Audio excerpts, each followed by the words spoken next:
une nécessité à moderniser le GIG, finalement, après tous les années.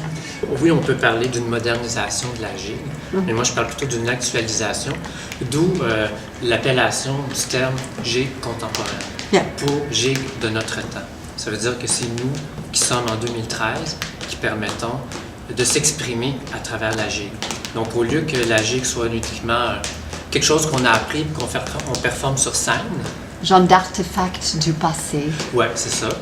Donc là, le processus qu'on fait avec le mouvement de la GIG contemporaine, c'est qu'avec les années qui avancent, les chorégraphies qui se succèdent, chacun des chorégraphes finit par s'approprier la GIG, c'est-à-dire qu'à travers ce langage commun-là, chacun réussit à donner une perception de ce qu'il sait, de ce qu'il sent, de comment il se perçoit en ce moment, en 2012, en 2013 et dans le futur.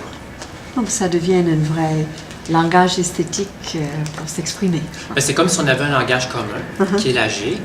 Puis moi je dis, notre job c'est de giguer, mais en même temps, si on gigue, c'est parce que ça nous habite de manière intrinsèque.